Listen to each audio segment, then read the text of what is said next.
샬롬 로중 읽어주는 제입니다. 오늘은 9월 6일 화요일 로중입니다. 우리 하나님이신 주님, 주님께 자비와 용서가 있습니다. 다니엘서 9장 9절. 모든 세리와 죄인들이 그분께 들으려고 그분과 가까운 자리를 얻으려 애썼다. 누가복음 15장 1절. 받아주시는 주님 안에 거하는 하루 되세요. 샬롬 하울람.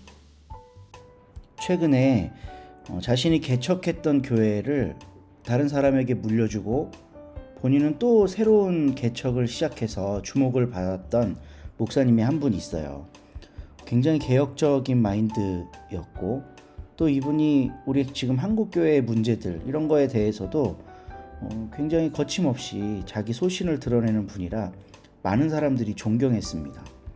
근데 정말 최근에 이분이 본인이 비판하던 큰 대형 교회, 그러니까 아들한테 교회를 물려준 세습한 교회에 가서 약간 부흥 집회 같이 이제 설교를 한번 했어요. 이게 굉장히 큰 화제가 돼서 지금 SNS를 뜨겁게 달구고 있습니다. 거길 왜 갔느냐, 돈을 얼마나 받았길래 갔냐, 초심을 잃어버렸냐, 뭐 이런저런 이야기들이 많아요. 근데 이 목사님이 그렇게 이야기하는 곳에 일일이 가갖고 다 댓글로 해명을 하고 있더라고요. 그게 또 더 논란이 되고 있습니다. 뭐 개인적으로 그 목사님을 잘 아는 것도 아니고 그 내용을 면밀히 살펴본 바도 아니지만 오늘 말씀에 비추어서 한번 생각해 볼 여지가 있을 것 같아요. 예수님은 권세 있는 종교 지도자들, 그러니까 예루살렘에서 제일 윗선에 앉아있는 종교 지도자들하고 친하게 지냈을까? 그렇지를 못했어요. 뭐 간혹 바리새인 누구네 집에 가서 밥을 한번 드셨다 이런 건 있지만 그 바리새인이 예수님에 대해 굉장한 호감이 있고 뭐 이런 상황이어서 이제 예수님이 식사를 같이 하신 거고 또 그걸로만 끝나지 않고 항상 다음 식사는 가난한 사람들, 세리와 죄인으로 불리는 사람들하고 같이 식사를 하시고 하는 걸 함께 하시거든요. 그러니까 종교 지도자들, 종교 권세자들하고는 버성기셨지 이게 친하게 지내신 적이 없었던 거예요.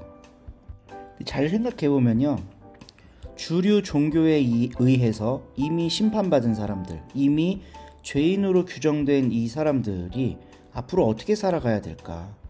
그냥 숨죽이고 죄인으로 살아가야 되는 거죠. 근데 예수님은 그들을 자유하게 해주셨습니다. 오늘 다니엘서 9장 9절 말씀 보면 하나님은 자비와 용서를 베푸시는 분이다. 당신께는 자비와 용서가 있습니다. 이렇게 다니엘이 이야기하고 있잖아요. 그리고 가르침의 본문 누가복음도 세리와 죄인들이 그분께 들으려고 그분과 가까운 자리를 얻으려고 애썼다고 하잖아요. 그러니까 주류 종교 시스템에서 소외된 사람들, 인간 세상 속에서는 그냥 숨죽이고 살아야 되는 그 사람들에게 하나님은, 예수 그리스도는 해방과 자유를 선포하셨다는 겁니다. 벌써 기독교가 2000년 역사를 갖게 됐어요. 그 사이에 무수한 변형이 있어 왔습니다. 그런데 그때마다 변형이 생길 때마다 개혁자들이 나타나서 원래의 모습으로 돌아가자고 외쳤어요. 지금도 그럴 때인 것 같습니다. 종교 기득권이 생기고 이 기득권이 죄라고 규정한 인간 그룹이 발생하고 그들은 그냥 숨죽이고 살아야지 교회에 한 거를 못해요. 예수님은 누구 편일까? 그들과 함께 먹고 마시고 그들에게 자유와 복음을 선포하는 게 바로 예수 그리스도의 사역이었다는 걸 우리가 꼭 기억해 봐야 됩니다. 소위 개혁을 표방하는 목회자들, 종교 지도자들도 돈과 권력 앞에서 너무나도 쉽게 무너지는 모습을 봅니다. 그냥 한번 갔다 오면 여러 안락한 것들이 주어지거든요. 그냥 쉽게 얘기해서요, 명성교회가 소위 개혁적인 목사를 불러다가 설교를 시키고 얼마를 줄까요? 한 30만 원 줄까요? 절대 안 그러죠.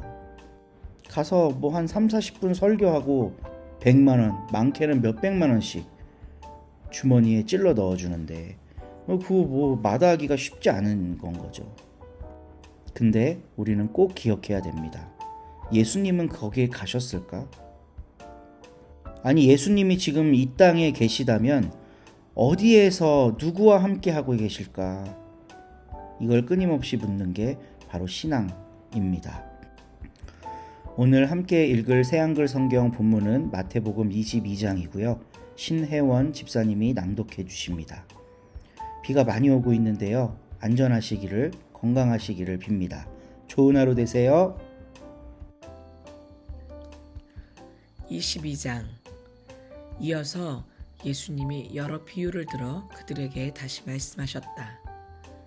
하늘나라는 어떤 임금의 경우와 같소. 그가 자기 아들을 위해 결혼잔치를 베풀었소. 그리고 자기 종들을 보내어 초대받은 사람들을 결혼잔치에 불러오게 했소. 그런데 그들은 오고 싶어 하지 않았소. 다른 종들을 다시 보내며 말했소. 초대받은 사람들에게 이렇게 말해라. 자, 내가 잔치를 마련해 놓았네. 황소와 살찐 송아지들을 잡아 놓았어. 준비가 다 됐네. 이제 결혼잔치에 오게나. 그러나 초대받은 사람들은 귓등으로 듣고 가버렸소. 어떤 이는 자기 농장으로, 또 어떤 이는 장터로 말이오. 그 밖에 다른 사람들은 그 종들을 붙잡아 모욕하고 죽였소. 그러자 임금은 화가 치밀었소. 그래서 자기 군대를 보내어 저 살인자들을 없애버렸고 그들의 도시는 불태워버렸소. 그때 임금이 종들에게 말한다오.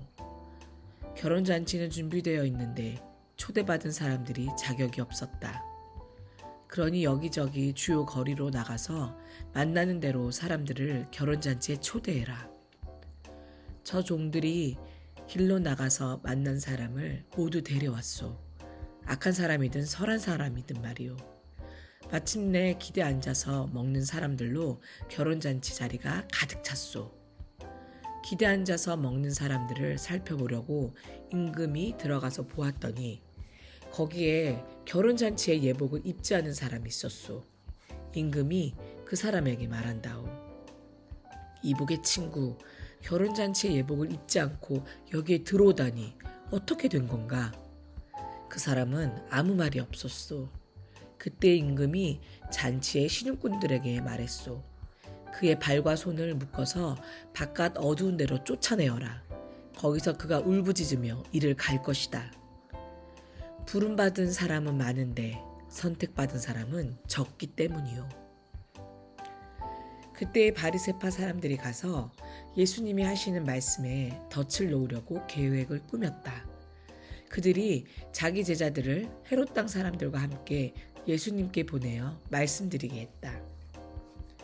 선생님, 우리가 알기로 선생님은 참된 분이셔서 하나님의 길을 참되게 가르치시고 어느 누구의 눈치도 보시지 않습니다. 사람의 겉모습을 봐서 치우치지 않으시니까요. 그러니까 우리에게 말씀해 주십시오. 선생님 생각에는 카이사르에게 주민세를 바쳐도 괜찮은가요? 괜찮지 않은가요? 예수님이 그들의 악함을 알아차리시고 말씀하셨다. 겉다르고 속다른 사람들, 당신들은 어째서 나를 떠보는 것이오? 주민세로 내는 동전을 나에게 보여주시오. 그러자 그들이 예수님께 데나리온을 가져왔다. 예수님이 그들에게 물으신다. 이 돈에 새겨놓은 모습과 이름은 누구의 것이오? 그들이 예수님께 대답한다. 카이사르의 것입니다. 그때 예수님이 그들에게 말씀하신다.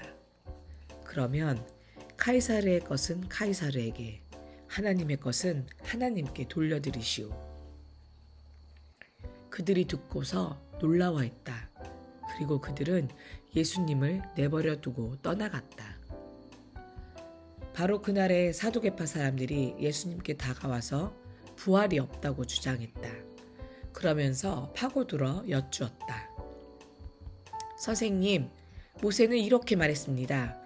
어떤 사람이 죽었는데 자식이 없다고 합시다. 그럴 때는 죽은 사람의 형제가 그 여자에게 장가되어야 합니다. 그래서 죽은 형제를 위해 후손을 낳아주어 대를 잇게 해야 합니다. 그런데 우리 가운데 7 형제가 있었습니다. 첫째가 결혼했는데 삶을 마감했고 그에게는 후손이 없어서 자기 아내를 자기 형제에게 남기게 되었습니다.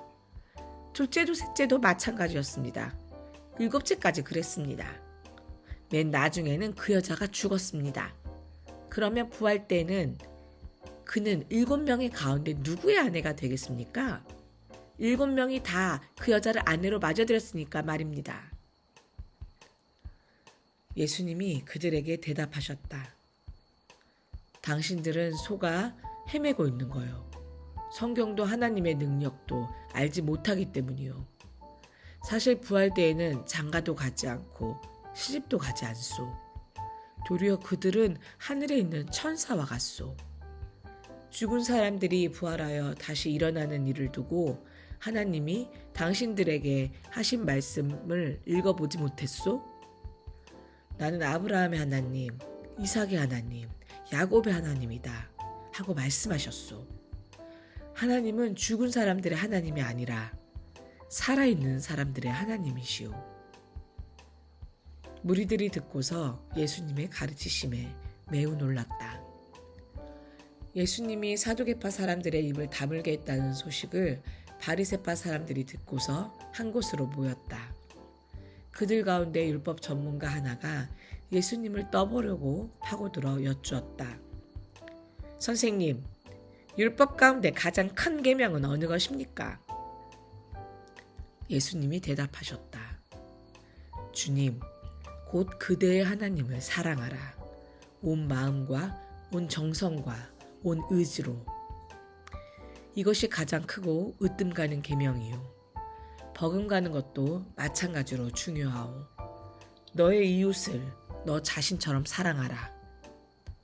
이 2 계명에 온 율법과 예언서가 걸려 있소. 바리새파 사람들이 함께 모였을 때 예수님이 그들에게 물어보셨다. 당신들은 그리스도에 대해 어떻게 생각하오? 그분은 누구의 자손이오? 그들이 예수님께 대답한다. 다윗의 자손입니다. 예수님이 그들에게 말씀하신다. 그러면 다윗이 성령님을 힘입어 그분을 주님이라고 부르며 이렇게 말한 것은 어떻게 된 일이오? 주 하나님이 내 주님에게 말씀하셨습니다.